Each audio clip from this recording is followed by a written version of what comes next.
All right, lads and lasses, gather round and let's have a chinwag about a right proper time for English literature, the Augustan Age. Think of it like this: a right royal knees up for writers with quills sharper than a butcher's knife and wit drier than a nun's. Well, you get the picture. This period, named after that Roman Emperor Augustus, was when England decided to get all classical and sophisticated, just like those toga-wearing chaps from centuries past. It was a time for reason, order, and a good dose of satire to keep everyone in check.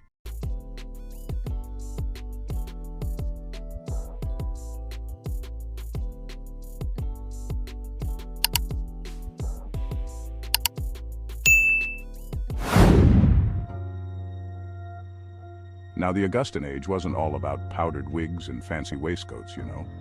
Sure, those were the fashion statements of the day, but there was so much more bubbling beneath the surface. It was a period of profound transformation, a time when society was evolving in ways that would shape the future. It was a time of immense change and upheaval, like a right good pot of Yorkshire tea brewing. Just as the tea leaves infused the water with their rich flavor, the ideas and innovations of the Augustan Age infused society with new energy and direction. The era was marked by a blend of tradition and progress, where old customs met new ways of thinking. England was finding its feet after a spot of bother with kings and queens, and folks were starting to think for themselves. The political landscape was shifting, with the glorious revolution of 1688 still fresh in people's minds. This period saw the rise of constitutional monarchy, where the power of the crown was balanced by the authority of Parliament. It was a delicate dance of power and governance, setting the stage for modern democracy. Coffee houses popped up like mushrooms, brimming with intellectuals debating everything under the sun. These establishments became the epicenters of social and intellectual life, where ideas flowed as freely as the coffee. People from all walks of life gathered to discuss politics, philosophy, science, and literature. It was in these vibrant hubs that the seeds of the Enlightenment were sown, fostering a culture of inquiry and debate. Newspapers and journals flourished, spreading ideas faster than gossip in a village. The printing press revolutionized the way information was disseminated, making it possible for news and ideas to reach a wider audience than ever before. This explosion of print culture played a crucial role in shaping public opinion and fostering a sense of shared identity among the people. And amidst this intellectual ferment, three literary giants emerged, ready to leave their mark: Daniel Defoe, Jonathan Swift, and Alexander Pope. These writers not only entertained but also provoked thought and reflection. Defoe's Robinson Crusoe explored themes of survival and self-reliance, while Swift's Gulliver's Travels offered a satirical look at human nature and society. Pope's poetry, with its wit and elegance, captured the spirit of the age. Together they helped to define the literary landscape of the Augustan Age, leaving a legacy that continues to influence writers and readers to this day. Beyond the realms of politics and literature, the Augustan Age was also a time of economic growth and urban development. Markets were bustling with activity, artisans were honing their crafts, and new buildings were rising to accommodate the expanding population. The Industrial Revolution was on the horizon, and the seeds of modern capitalism were being sown. This period of economic dynamism laid the groundwork for the prosperity and challenges of the 19th century. Science and innovation were also at the forefront of the Augustan Age. Early laboratories and inventors were pushing the boundaries of knowledge, conducting experiments that would pave the way for future discoveries. The spirit of curiosity and exploration was alive and well, driving advancements in fields such as astronomy, physics, and medicine. This era of scientific inquiry not only expanded humanity's understanding of the natural world, but also inspired a sense of wonder and possibility. And let's not forget the cultural and social life of the Augustan Age. People enjoyed a variety of leisure activities, from playing music and dancing to attending theater performances. The arts flourished, with music, theater, and visual arts reflecting the tastes and values of the time. This vibrant cultural scene provided a rich tapestry of experiences that enriched the lives of people from all walks of life. In essence, the Augustan Age was a period of remarkable diversity and dynamism. It was a time when tradition and innovation coexisted, when intellectual and cultural life thrived, and when the foundations of modern society were being laid. The legacy of this era continues to resonate, reminding us of the power of ideas and the enduring impact of human creativity and ingenuity. First up, we've got Daniel Defoe, a right man of the people, born and bred in London town. Now, Defoe wasn't one for flowery language or highfalutin ideas. No, he wrote straight from the heart about ordinary folks and their everyday struggles. He was a bit of a jack of all trades, our Daniel, a journalist, pamphleteer, and even a spy for the government. But it's his novels that cemented his place in literary history. He had a knack for spinning yarns so real, so gripping, that you'd swear they were true stories. Section 4. Defoe's novels. Novels for the common man. Defoe's most famous work, Robinson Crusoe, is a rip-roaring adventure tale about a bloke stranded on a desert island. But it's more than just a good yarn, you see. It's a story about resilience, resourcefulness, and the indomitable spirit of man. Then there's Moll Flanders, a gritty and realistic portrayal of a woman trying to make her way in the rough-and-tumble streets of 18th century London.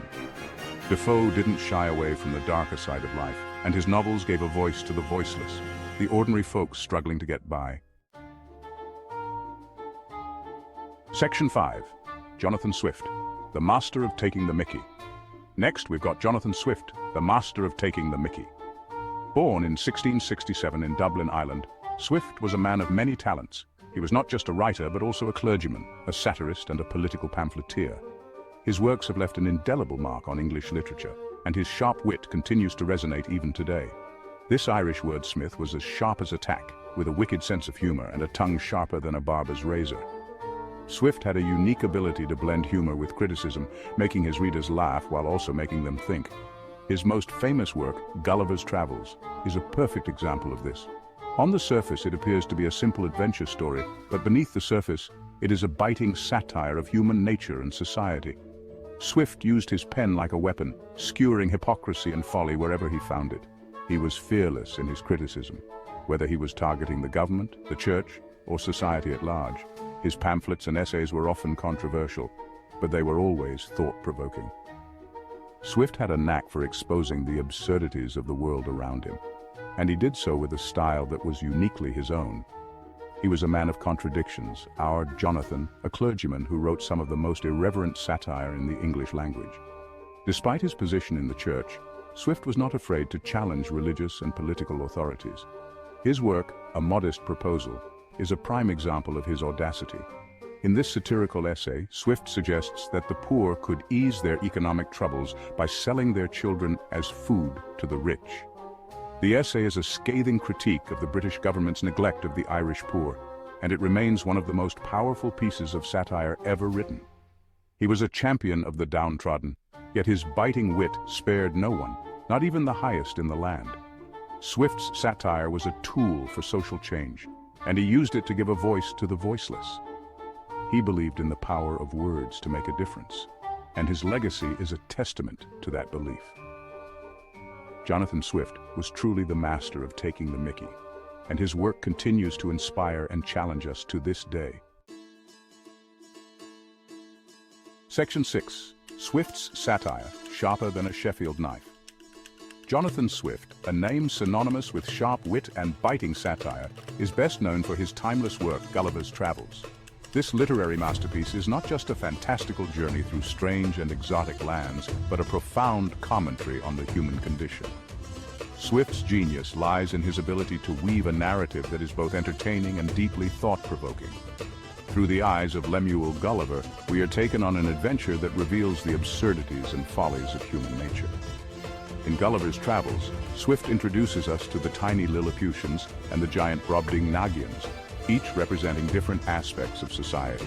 The Lilliputians, with their petty politics and trivial disputes, mirror the pettiness and triviality of human conflicts. On the other hand, the Brobdingnagians, with their immense size and strength, highlight the grotesque and exaggerated nature of human pride and arrogance.